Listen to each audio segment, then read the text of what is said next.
if you put the 100 best Smash players in a room, who do you think would come out on top? The player who is known for their insane peaks, with the ability to win any bracket when they are playing hot? Would it rather be the player with the most consistent results at top level, rarely prone to upsets?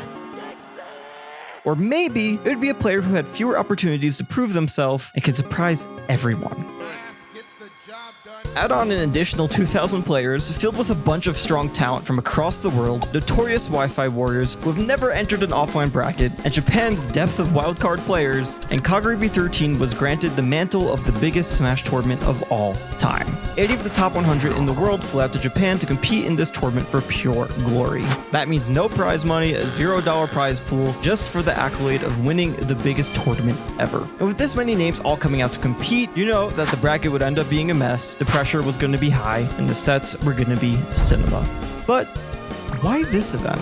Why the 13th iteration of a Japanese tournament 7 years into Ultimate's competitive lifespan? Before we could talk about the event itself, we need to go back a few years and understand why something like this, a once-in-a-game's lifespan tournament, happened in a time where Ultimate felt so stagnant, and why there was a drive to give it one last huge event.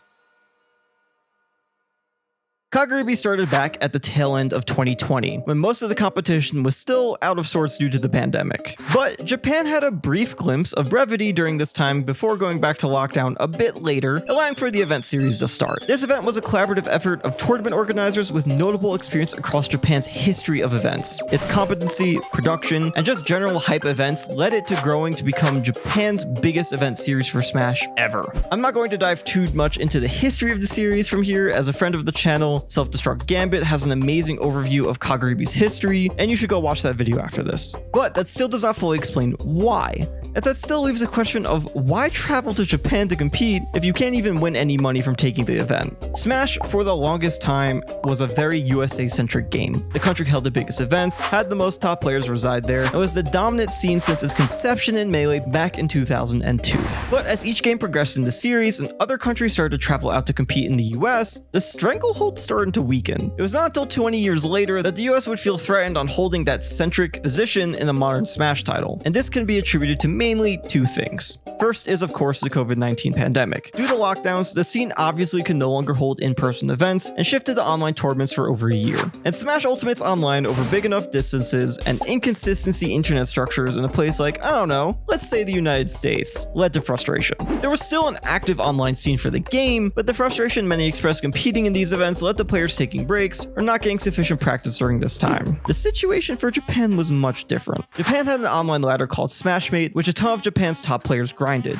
This became a breeding ground for a ton of new Japanese talent to pop off. Once international competition resumed in 2022, Japan became a prominent competitor on the global field, even going on multi-month stints of winning every major in and outside of Japan. And by 2023, they started to become the majority represented in the top 100 global rankings, as the player base on whole started to rocket upwards in general skill floor. Japan would also finally see the title of #1 player in a modern Smash title, with Akla, one of the aforementioned Smashmate players, becoming the second player to ever get ranked #1 in Ultimate's history. Throughout 2023 and 2024, Japan started to take up the top cut of major events even more and more, with a mix of top talent from the pre-pandemic plus new top talent post-pandemic, outpacing the North American scene's ability to make up for the players who stopped playing after 2019. Nothing exemplifies how things are more than Genesis X2 in 2025. Genesis is one of USA's big two events each year, and has infamously been a tough event for Japan in terms of results. But this year, Japan not only exceeded its peak 5th placement at Genesis, but took up over 50% of the top 8.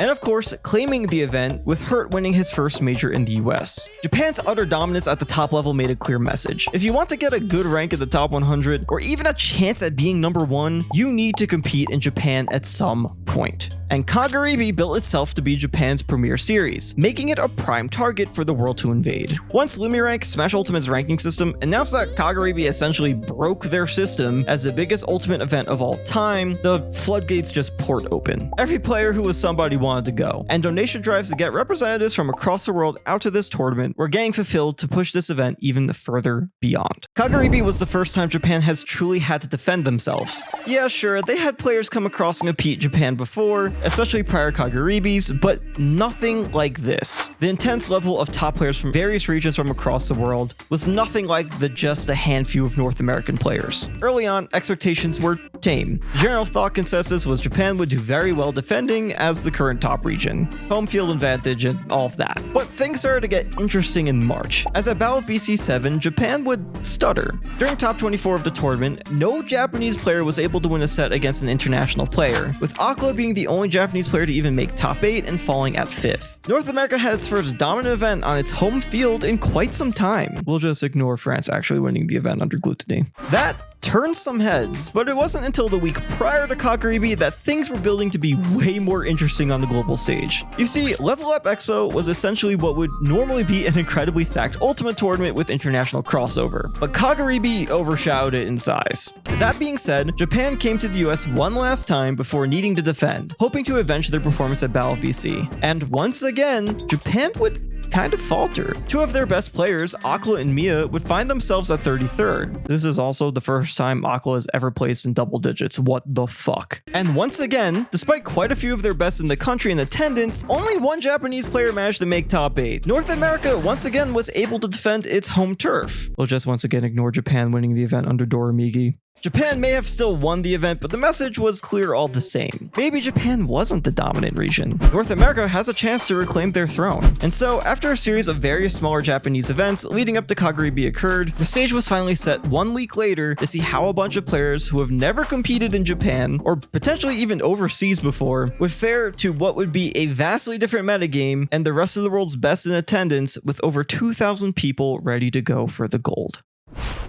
Day 1 starts with best of 3 pools, meaning there was already going to be some volatility early in the bracket. You see, most tournaments nowadays run best of 5 all the way through, so early on upsets have become quite rare. But between the pressure to perform at the biggest tournament of all time, plus Japan's depth of talent being on full display, plus unseeded Japanese Smashmate grinders coming out for their first event ever, led to some early disasters in bracket. Some top 50 ranked players were already dropping to losers like flies. Ryuo, Japan's best Diddy Kong, lost their very first round to Nianchan, a Smashmate Link player. Level 1, the best Toon Link player in the world, lost to a Bayonetta named Onisan. And longtime Smash veteran DeBuzz fell to Moku Moku the Yoshi. Even players up in the top 20 were not immune to falling into Japan's trap cards. Kolo would get matchup checked by low tiers, falling to Ball the King K rule player in winners, and losing motivation to continue further in bracket, fell to a Bowser Jr. player named Main in losers directly after. Lima would lose to Miru, a Kazuya player previously ranked top 100 in the world, and Shaq would fall to losers to Mii specialist Claw. With a ton of Japanese depth and Wi-Fi warriors in attendance, there was one player that caught some early hype for entering their first offline event. During this time period, the current #1 player on Smashmate's ladder has never entered an offline bracket, and that changed with Kagaribi, as Frontier, the Kazuya player, would make his first debut competing offline.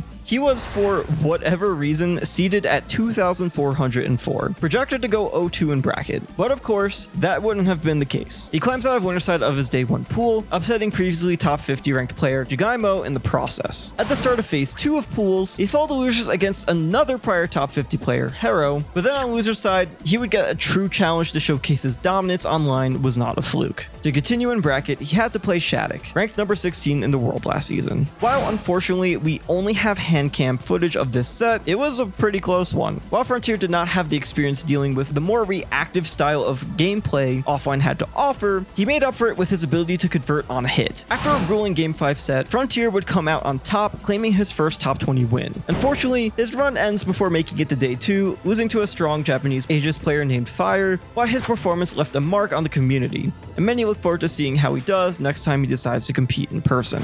These are just a fraction of the upsets that happened on the first day. Right now, scrolling is the upset thread that happened before the event whittled down from over 2,000 players to just 192. And upsets just happened across the aisle. No player or region was safe from randomly falling to Japanese depth, but many of Ultimate's top hitters still made it through, getting a brief respite before having to deal with the toughest bracket they will ever compete in the next day.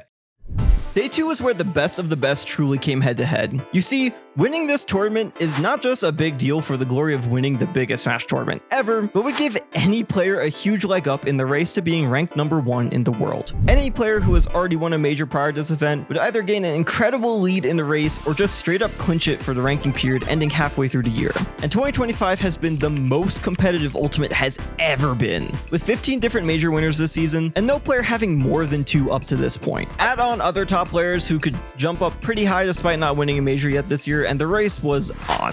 Top 182 started off with a bang. Nea would come crashing in like a great wave, sending past number 1 player MKLeo to losers in the game 5 set. Taike would speed past Meister, who just won their first major ever a few days ago, and the best byleth in the game, Reno, would teach Annen a lesson, who just the week prior made grand finals at Level Up Expo a week ago. And coming off the top 5 ranking from last season, Light would lose to Buzz Lightyear. But a majority of Ult's best made it to the top 64, whether through winners or losers. Frankly, if you made it this far in bracket, you had to fight some pretty good players at this point, and making it any farther just wasn't really a competition of prior results anymore. It was about who was playing well that day, who could keep mental composure, and just a little sprinkle of bracket luck to get either good character or player matchups. Kagaribi 13's top 64 was filled with international matchups and insanely hype sets. The top talent was enough to make anyone sweat. Coming off his worst performance ever a week ago, Akla had something to prove. His first matchup was the best Steve player in France and one of the previous mentioned major winners this year, Crepe Soleil. But instead of playing the mirror match, Crepe opted to go his former main, Wario. Akla would claim games 1 and 2, but Crepe started to adapt, bringing the set to a final game 5, almost threatening a reverse 3-0. Unfortunately for Crepe at the end, he would bet it all on an up smash, missing and losing the set. Akla would take his luck and utilize his momentum forward to defeat Tamapete Daifuku, a formerly globally ranked top 10 Bayonetta player, and would shockingly meet Rimu of all players for the top 8 winners qualifier match. Rimu was always a solid min-min player and shocked overseas attendees at his performance at Watch the Throne last year, but he was on one of his best tournament runs ever here, upsetting top 10 contender Syrup and Pac-Man legend T for a shot to go all the way. But Akla's fort was just too tough for the min-min to knock down. Akla slept through with a clean 3-0 to claim a spot on the biggest stage. Raru ended 2024 debuting in the top 10 for the first time, taking his main Luigi to brand new heights. But the beginning of the 2025 season hasn't been as kind for the Luigi main. Sure, he won Sumabato 56, though through a lengthy losers run against players he should be beating. But he found himself landing consistently in the double-digit placements, losing way more sets than expected. But after a Sumabato victory, he was able to start picking up the pace again, claiming single-digit placements and even making top 8 in a few majors. He sprint through winners and top 64, beating top 100 players such as Andre Sefen and Zamba. And to make top 8, he had to fight Gluttony. And Gluto does not have a kind record against Luigi. But Gluto went into the set with a new strategy. Instead of using his infamous Wario, he broke out the secondary he has been developing pretty much all year, Link. And this set against Raru was much more competitive than Gluto has had with Luigi in the past, but it just was not ready yet to deal with the best Luigi in the game. After a challenging set, Raru would claim a spot in top 8 winners, defeating the Glink in game 5. Tweak has been a long-time top 10 player in Ultimate, but his past 2 major events have been rare missteps for the player. With the 17th at Battle VC and 33rd at Level Up Expo, add on Japan's weird meta with characters that Diddy Kong just does not want to fight, and Tweak was one of the players people were worried about performing strongly at Kagaribi. He ended up rolling a great bracket path all the way to top 64 and was playing pretty damn hot, not dropping a single game yet in the tournament. His first big challenge was Snow, the best Mario in the game. These two would sit down and play maybe the most entertaining set of the entire tournament, with Tweak moving forward in an explosive game 5 set. From there, Tweak was granted Dorimigi's Min-Min, a matchup he was very familiar with. He swept the Prodigy 3-0 and moved on to Shuton, a player who he has an extensive winning record against. Even though Shuton won their last encounter at Genesis, Tweak was still the favorite to win, and so he did, claiming top 8 winners at his first time ever competing in Japan. Before Kagaribi, former top 10 player Riddles announced that this event would be his last tournament for Smash Ultimate. It was obvious for some time now that Street Fighter 6 has been his main focus for a while, and his results in 2025 did not reflect what he was truly capable of. But for his last event, it was clear as day he came fully prepared for Ultimate to make one last big run. Before top 64, he had to face newly minted ranked number 33, Rarix, a Japanese Falco and Donkey Kong player who has notably upset foreign players before at prior Japanese events. Despite finding games with both Falco and Donkey Kong, Riddles was able to adapt against both, winning game 5 with a pretty strong % lead. But in his starting path for top 64 was Spargo, one of the favorites to win the whole thing, seeded number 1. These two had a pretty strong rivalry, trading sets and being 3-5 in Spargo's favor. But Spargo has been struggling against Kazuya as of late, and while Riddles mainly played Terry this past year, his Kazuya was not exactly rusty, and can still definitely stir up an upset. Riddles would find a strong 2-0 lead in the set, but Spargo started to collect himself and tie up the set 2-2. It was looking like the reverse 3-0 was inevitable. Whether it was Spargo's mental pressure pressure to perform, Riddle's adaptation, or Riddle's acknowledging that if he wants his last run to mean something, then he needs to win right here, right now.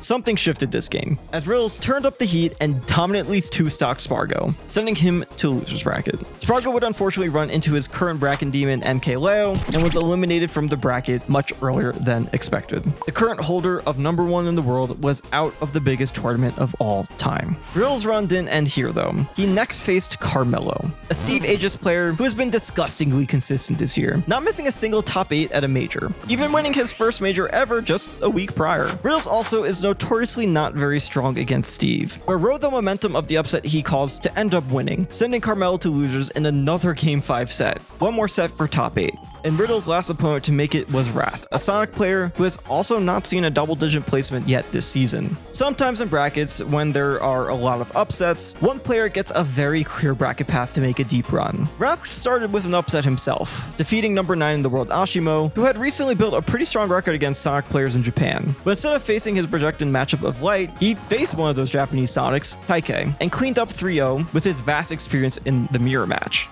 So, Wrath and Riddles faced off for winner's top 8. And while Riddles is pretty good at the Sonic matchup, Wrath proved to be too overwhelming for him, with the Georgia Sonic player moving forward to winner's side top 8.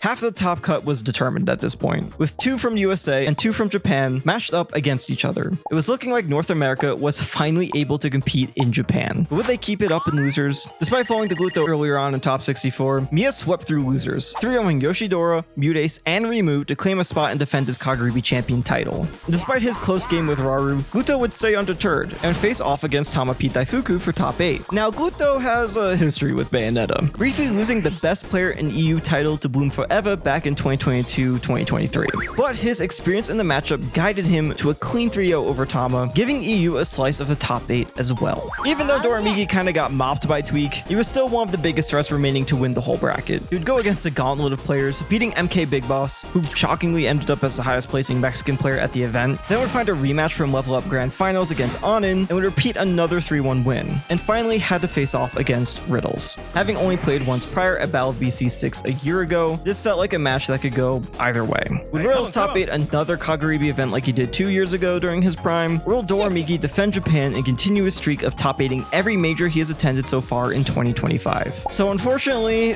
there was stream complications during this set, but many in the venue said it was a pretty amazing Game 5 set, and Doramiki would end Riddles' retirement bracket run 3-2, continuing his streak of top 8s and giving Japan the majority region representation once more. At this point, Kagaribi has been an amazing experience. I didn't touch on them earlier, but other insane runs happening in top 64 was Mutace's losers run to 13th, beating a ton of top players and redeeming their hard underperformance last time they came to Japan, and Level 1, who after being sent to losers round 3 of the tournament, did a staggering 10-set losers run to 17th, which included a dominant 3-0 over MKLeo. It was also about 3 AM my local time. Because of some sort of setup complications, one part of bracket was pretty held up. The last part of losers bracket to round out top 8 was just finishing up with number 5 in the world Sonics defeating Syrup 3-0. And with his remaining path, I started to feel a different feeling than I have all night about the tournament. Denial. The character lineup for this top 8 was typical. Wasn't anything crazy, but could be a solid top 8. It also has very real potential to fall apart into something terrible. But hey, this is the biggest tournament of all time. It can't be that bad. Unfortunately, I didn't realize what remained until I checked Sonic's bracket path. So first off, it's a Sonic Ditto. If there's one thing you need to know about my taste in characters, is that I hate Sonic the Hedgehog, well, in Smash Ultimate. He is my least favorite character to watch a match of, and I usually change streams to view a different match if this character is up. Despite both players being notoriously pretty campy with Sonic, neither of them tried to super camp out each other, and it was kind of silly watching them chase each other across the stage and play full stage footsies. Sonics came out victorious 3-1, and next up is Sonics versus Carmelo. Now, if there's something you need to know about my taste in matchups, I really hate Sonic versus Steve. There is no other matchup in this game that makes me tune out the hardest. It's like watching an unstoppable force versus an immovable object, both trying to force a game plan on each other. Now I was starting to get annoyed. It's late at night. I'm feeling the crankiness kick in. I'm forced to watch Sonic versus Steve. I can't really step away and do something else because I'll probably fall asleep. I'm getting pissed. I don't want to watch this, and I feel like this set is going to take a while. And it kind of does. Carmelo does cause a shocking upset over Sonics, defeating him 3-1, and now he's off to face Shuton for top 8. I feel a bit of an inevitability approaching. We're likely getting 2 Steves in this top 8. Shuton is a great player, mind you, and can absolutely pull through here, but his record against Steve is not particularly good. The set begins and I'm on the edge of my seat, invested once more. If Shuton wins this, it would be a pretty damn solid top 8 for this event. I need him to pull through. If he makes it, I can keep staying up and see how things go. Carmelo wins game 1, but Shuton claps back game 2. Then Carmelo 2-stocks game 3. Damn it, it's all shoot over. Wait, Shuton takes game 4. We're so Shuton back. Game 5, final stock. Shuton makes up for an insane percentage deficit, tying each other up to 114%. I felt secure on Shuton winning with that momentum, but then... damn. I finished the top 8 graphic for Lumirank and stare at it after posting. I don't really want to stay up anymore to watch this. There are 2 Steves and a Sonic in this bracket. Okay, truth be told, I actually don't mind Aquala's Steve. I think he's pretty engaging to watch when he's not just phoning it in, which he definitely isn't this tournament. And I do like watching a majority of the players left in the bracket. But seeing the matchups listed and what felt like the likely outcomes, it's 4 AM. I'm going to bed. This was a waste of time. While I'm wallowing in my bed, down about how the final outcome of this bracket came out, I started to think over how the meta has gone to this. How these characters keep showing up at the biggest events no matter what. It just kept bumming me out, but I was struggling to sleep, probably because of the coffee. Definitely because of the coffee. You know what? This is Smash Ultimate. This is what the game has been for years, and this event was not going to change that. I do enjoy watching a majority of the game's matchups, and I'm only truly feeling down because I've pitted an expectation of the biggest Smash tournament of all time, not ending up like this. It's late, but at this point, I've already stayed up far beyond what I should have. But at the same time, I wanted to stay up and experience history because I still love this game. And despite what was left, it just felt worth it. So I got out of bed and said, screw it. Let's watch top 8.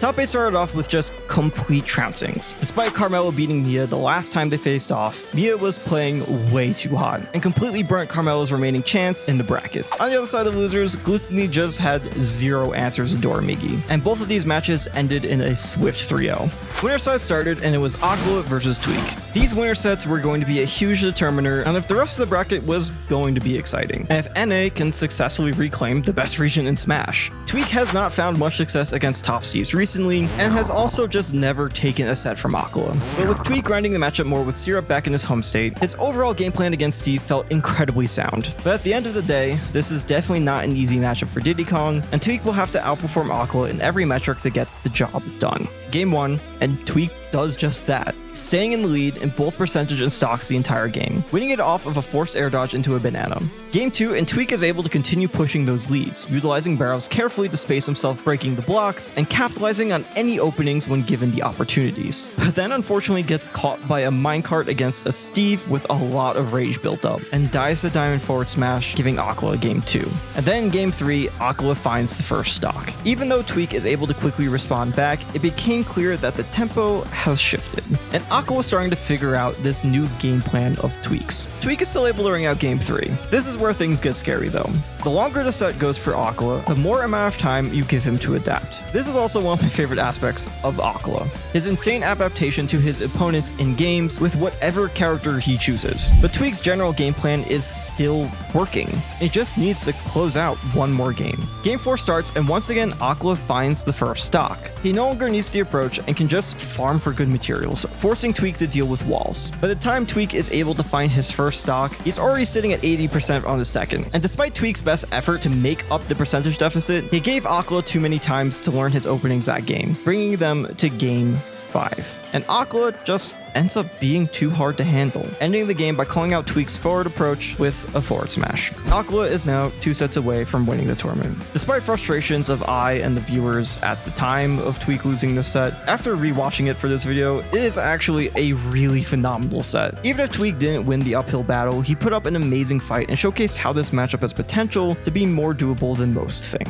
On the other side of winners was Rauru versus Wrath, and once again, I felt that sinking inevitability of Steve versus Sonic. Now, Luigi is deadly, but slow and floaty. Catching up to a Sonic who has the lead feels like a general nightmare scenario for this character, and you need to catch them slipping or hard read the Sonic to get the comeback. So what was Rauru's answer? Well, Luigi's ranged grab is actually pretty effective on getting Sonic while he was charging spin dashes. So what if he capitalized on those moments and was just really good at finding grabs? So Rauru beat Wrath 3-0. He was just playing incredibly well, making correct callouts against Wrath's movement patterns, finding well-timed grabs, and making insane conversions off of each hit, racking up damage faster than Wrath on every successful interaction. Also, this dude was laughing mid-set, so add on incredible confidence in his decision-making. North America now has lost all their players and winners, and Japan was looking to successfully defend their home turf. The loser sets continued, and it was pretty clean sweeps once more. Doramigi would rematch Tweak, but would still not have an answer for how to deal with him, getting eliminated at 5th. And Wrath would face Mia. Despite Wrath winning their last encounter, Mia was just playing on a whole new level. Even with multiple coaches mid-set, including Mia himself, the Game & Watch was just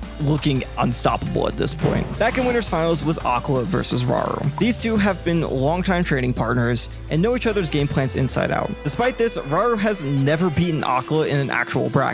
But today, frankly, he was playing the best anyone has ever seen him play. Rauru 2-stocks Aqua game 1, and then again in game 2. He is bulldozing over Aqua. And when he was just about to cheese Aqua on a 0-to-death game 3, he lost after dropping the conversion. There it is. Aqua potentially once again figuring out his opponent. If Rauru isn't able to clutch game 4, it is very likely he is not going to Grands. And Rauru doesn't just clutch, but completely dominates game 4, 2-stocking Aqua once more and finds a seat in Grand Finals. After struggling to make it to the top placements these past few months, Rauru was on his way to winning the biggest tournament of all time. Back in losers was Mia versus Tweak. Japan versus the West, last stand in Japan. Both of these players were playing incredibly hot this tournament, but Mia was cooking on a different heat. He would sweep through Tweak 3-0, giving Japan the gold, silver, and bronze medals for this event, successfully defending off the rest of the world. After over 10 years of competing at the tippy top of competition, Tweak would announce his retirement after his trip in Japan was over. He'd go on to finish 4th again at Kulon 16 the next week, ending his competitive career in Ultimate with 2 incredibly high marks, and as the best player from the West at Kagaribi. At large Japanese tournaments like these, there is one matchup that feels like it's going to happen no matter what players are in the bracket. The top 2 players of Japan are just bound to meet, typically in Grand Finals. Sumabato 29, Maisuma top 10, Japan 24, Maisuma top 12, Kagaribi 11, Umebura 10, Delta 8, Kulon 12, Umebura 11. And Aqua versus Mia Grand Finals was one of Japan's greatest rivalries and some of the highest level of play you'll ever see from the scene. Despite the 14-7 record in Aqua's favor, they have been swinging back and forth on who wins against one another these past few encounters. But recently, Mia has been winning the more important matches. For example, at both Kulon 12 and Umebura 11, Aqua reset the bracket in Grand Finals, but Mia would win the second set to win both events. And Mia is going into the set with quite the momentum, playing with incredibly hot hands while Aqua is coming in with a loss. And that momentum shows, as games 1 and 2 go in Mia's favor, with a dominant showing in game 2. With the way Mia was playing and his pretty dominant set record over Rauru, it was looking pretty likely at this point that Mia would win the whole event. But just like any other set that these two have, there's no way it was going to just be a 3-0. Mia started struggling to secure stocks in Aqua, with the Steve player living over 150% on both stocks this game, and returning Mia's 2-stock with his own game 3. Aqua was back in it, and took the momentum he created to reverse 3-0 Mia, ending Mia's 3 Kagaribi win streak.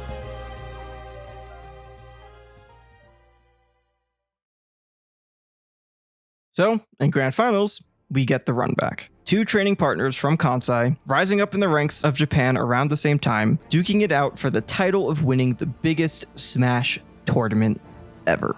Rauru, with his troubled start of the season and proving he can still compete at the very top, and Akala, wanting to claim the top spot again and use this event to get one large step closer to not just number 1 in the world for 2025, but potentially even number 1 of all time. The two walked to the stage together, tap it the fuck up, and push themselves to the limits against the opponent who knows their game plans, strategies, and motivations better than anyone else.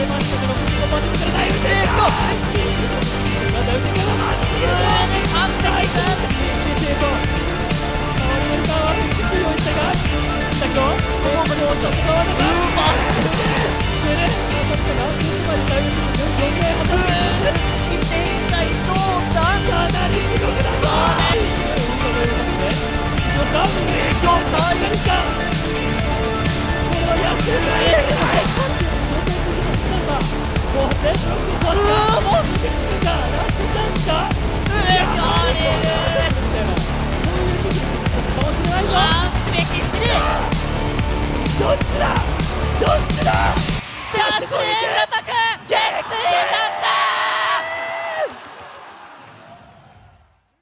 The tournament ends with Japan's shining star burning brightly over the bonfire, as Akala secures first place, winning the biggest tournament Smash Ultimate will ever have. And admittedly, despite my trepidations earlier about it, the top 8 was really entertaining. All the sets were a blast to watch, and with some of the highest level of play I've seen in a long time for this game. At this point, it is 5 a.m. Mountain Time, and I resigned to the fact that sleep is just not in the cards. I brew some tea and sit outside to watch the sunrise. Despite the tiredness, despite my feelings prior to top 8, and my later acceptance of Ultimate's meta, despite Steve winning the event, all I can think at the moment was, damn, that was an amazing tournament. Despite my feelings of the event that morning, the next day, the general North American scene was much more pessimistic. Their favorites didn't do well. The top 3 was Steve, Luigi, Game & Watch, though honestly, I wouldn't be surprised if a solid amount of these players complaining didn't actually watch the event. But this is the meta. And the sooner you accept what Ultimate is instead of what Ultimate was, well, the more you might find enjoyment. Or you'll realize that the events are not worth keeping up with anymore for what you want from the game, which is totally valid and fine as well. But with all that said, let's get one thing straight. Smash Ultimate is not dead. Just 3 weeks later, the US, France, and Japan all held a major on the same weekend, with Hero and motherfucking Piranha Plant winning a major title. There are plenty of big events still going around the world, and Smashers still go to locals and play this game like moths to a flame. People who compete love this game, no matter what they have to actually say about it. But you have to accept that North America is not the center of the scene anymore, which is why to many, it might feel dead. Nowadays, if you want to stay up to date with the competitive scene, you need to look at Japanese tournaments. They are now the scene that hosts the most events, dominates the rankings with the strongest players, and have such an insane love for this game that their scene is still actively growing and thriving, with events like Kagaribi hitting that 2,048 entrant cap the first day of registration. Add on more Wi-Fi warriors looking to enter events in 2025, and the Japanese scene is going through a Smash Ultimate renaissance. And they're not the only scene doing well. Europe has seen insane growth these past few years, looking to have the most players in the top 50 from the continent ever this year, and just held a tournament with a live symphonic orchestra performing during the set. Do you see what I mean? Smash Ultimate may be getting up there in age, but the passion many have for this game is not ever going to burn out, as there truly is nothing quite like Ultimate. While Kagaribi 13 may be the game's peak of competition, that doesn't mean there is nothing left. This game will go on for as many years it needs to, and the international globality of the game will keep innovating on the scene itself, stoking the flame of this spirit of competitive Smash Bros.